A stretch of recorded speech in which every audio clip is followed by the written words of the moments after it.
Chapter 4 ગાણિતિક અનુમાનનો સિદ્ધાંત ભાગ 1। હવે આપણે સાબિતીવાળા દાખલા કરતા આવ્યા છીએ। જમણી બાજુ બરાબર ડાબી બાજુ। પછી 10મા ધોરણની અંદર આપણે અહીં વિરોધાભાસ ઊભો થાય છે, આપણી ધારણા ખોટી છે, આ પ્રકારના પણ દાખલા કરેલા છે, એટલે કે અનિષ્ટાપત્તિની પદ્ધતિથી પણ આપણે સાબિતી કરેલી છે। હવે આપણે સાબિત કરવાનું છે ગાણિતિક અનુમાનના સિદ્ધાંત પરથી। સાબિતીવાળા જ દાખલા છે, એટલે કે ડાબી બાજુ પરથી આપણે જમણી બાજુ લાવવાની રહેશે, પણ ગાણિતિક અનુમાનના સિદ્ધાંત પરથી। તો હવે આપણે જોઈએ કે આ ગાણિતિક અનુમાનનો સિદ્ધાંત શું છે। તો સૌથી પહેલાં તો આનામાં n પદો વિશેની વાત કરેલી હોય છે। તો n પદો જે આપણને આપેલા હોય છે એ બધાનો સરવાળો, પછી n પદ છે એ કોઈ પણ સંખ્યા આપેલી હોય, કોઈ પણ સંખ્યાનો વર્ગ આપેલો હોય, કોઈ સંખ્યાનો ઘન આપેલો હોય કે કોઈ એક જનરલ સૂત્ર પ્રમાણે એને જનરેટ કરેલી હોઈ શકે। તો આ બધાનો જે આપણે સરવાળો કરીએ છીએ કેવા સ્વરૂપનો મળી શકે એની ચર્ચા અહીં કરવાની હોય છે, કે એક સૂત્રમાં આપણે પછી nની અલગ અલગ કિંમતો મૂકતા આવીએ અને સરવાળો કરીએ તો આપણને એનો જવાબ મળી રહે। તો એ સાબિત કેમ કરવું આ સિદ્ધાંત વિશેની આપણે ચર્ચા કરીએ। તો ગાણિતિક અનુમાનનો સિદ્ધાંત।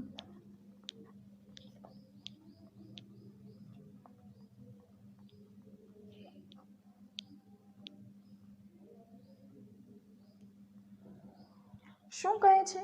તો સૌથી પહેલા આપણે ધારો કે પ્રાકૃતિક સંખ્યા n સંબંધી આપણને વિધાન આપેલું છે। હવે પ્રાકૃતિક સંખ્યાઓ n આપેલી છે, કેટલી આપેલી છે? n આપેલી છે, અને એનું આપણને વિધાન આપેલું છે, તો એ વિધાનને આપણે કહીશું p of n। n પદ છે એટલે આપણે એને કહીશું p of n આપેલું છે, કે ધારો કે પ્રાકૃતિક સંખ્યાઓ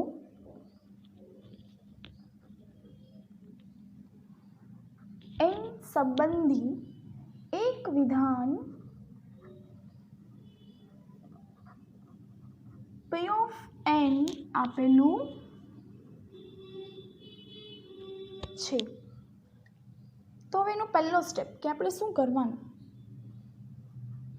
તો સૌથી પહેલા વિધાન n બરાબર 1 માટે સત્ય છે, કે આપણે n બરાબર 1 કિંમત મૂકીએ અને જે પહેલું પદ આપેલું છે આપણને એ જ મળે છે, એની ચકાસણી કરવાની, એટલે કે એની સત્યતા ચકાસવાની।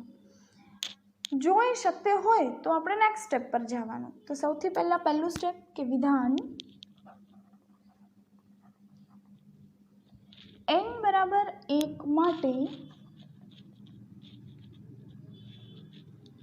સત્ય હોય, તો આની બીજી ભાષામાં શું લખી શકાય કે p of 1 સત્ય હોય। શું કહેવાય? p of 1 સત્ય હોય।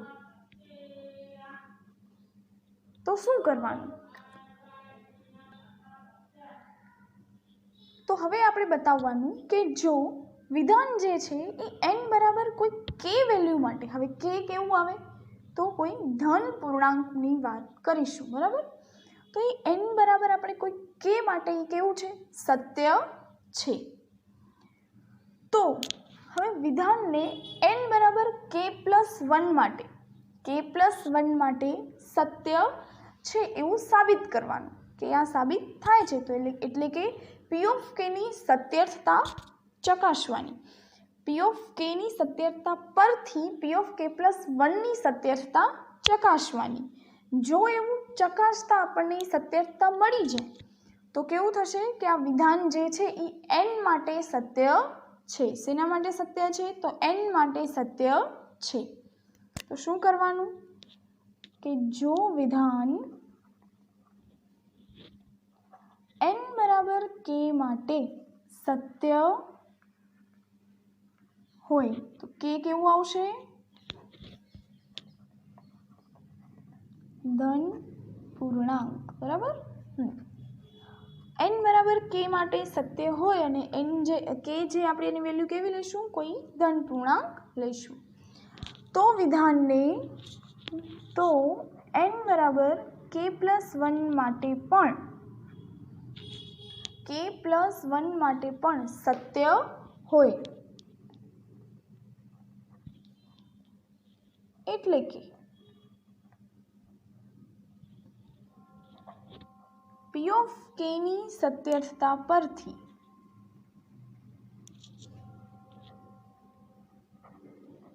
P ઓફ k+1 ની સત્યતા ચકાસશું, એટલે એને ફલિત કરીશું કે સત્યતા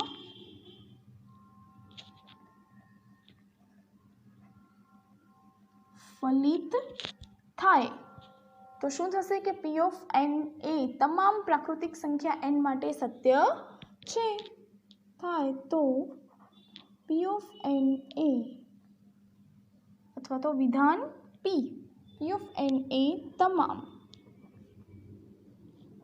n પ્રાકૃતિક સંખ્યાઓ માટે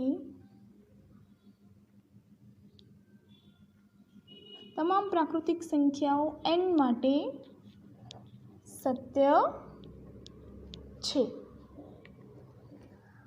તો હવે આ થયો એનો સિદ્ધાંત. હવે જોઈએ આપણે એનો દાખલો કે દાખલો મતલબ કઈ રીતે આમાં શું કરવાનું, સ્ટેપ બાય સ્ટેપ જોઈએ. તો ચલો, પહેલો તમને આપેલું છે કે n ની કિંમત greater or equal to 1. n કેવું છે? 1 અથવા તો 1 થી મોટું. તો n માટે સાબિત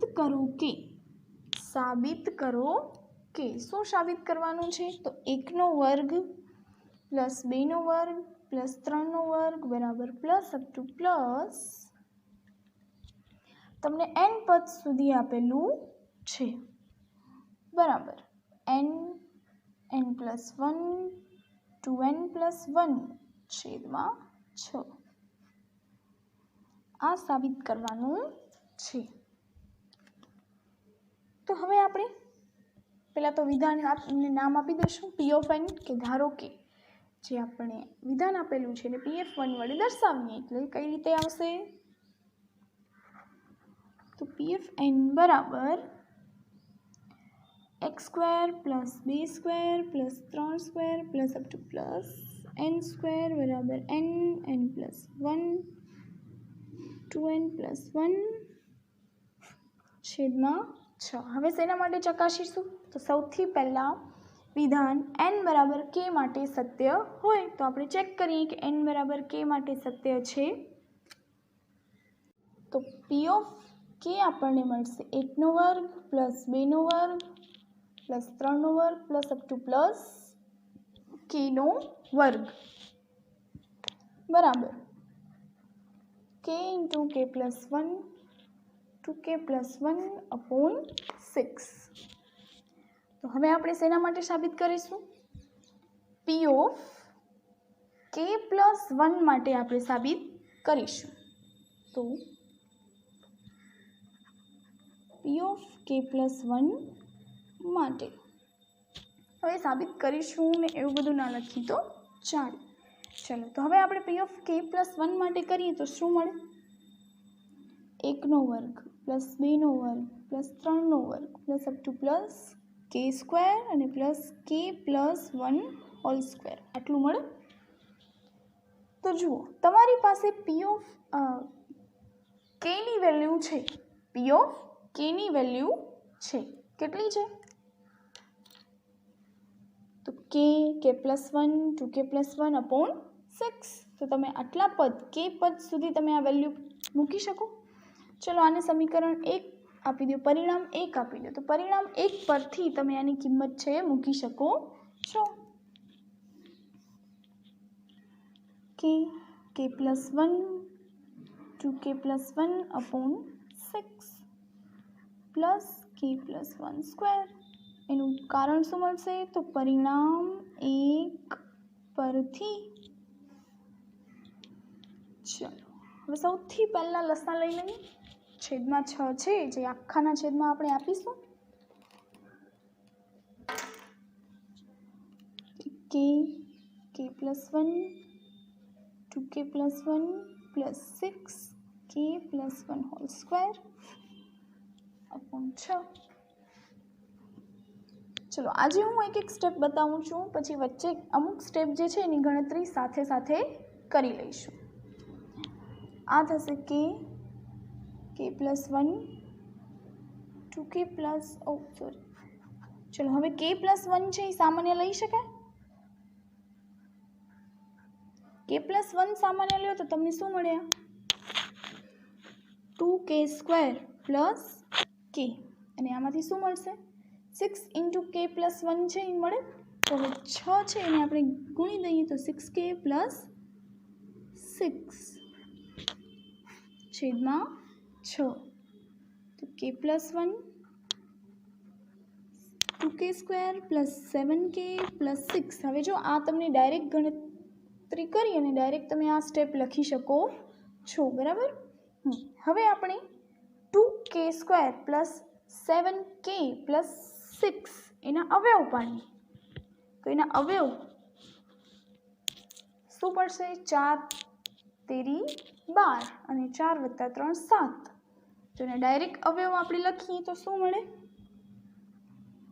k plus 1 as it is k plus 2, અને અહીંથી આપણને મળશે 2k પ્લસ 3 6. તો આ થયું k પ્લસ 1. આ શું મળશે? k પ્લસ 1 પ્લસ 1 મળે છે, અને આને આપણે 2k પ્લસ 1 પ્લસ 1ના સ્વરૂપમાં લખી શકીએ. હા, લખી શકાય. અને અપોન 6. તો આ શેના માટે સાબિત થયું? કે p ઓફ k પ્લસ 1 સત્ય હોય ત્યારે p ઓફ k પ્લસ 1 પણ સત્ય છે. એટલે કે તેથી p ઓફ k પ્લસ 1 સત્ય છે.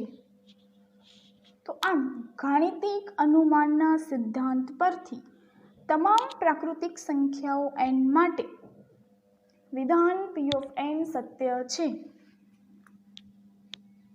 તો આમ ગાણિતિક અનુમાનના સિદ્ધાંત પરથી તમામ પ્રાકૃતિક સંખ્યાઓ n માટે વિધાન p ઓફ n સત્ય છે. ચલો, તો આ દાખલો તો આપણે ગણવાનો જ છે. ત્યારબાદ સ્વાધ્યાયનો દાખલા નંબર 2 હોમવર્કમાં કરવાનો રહેશે. Thank you.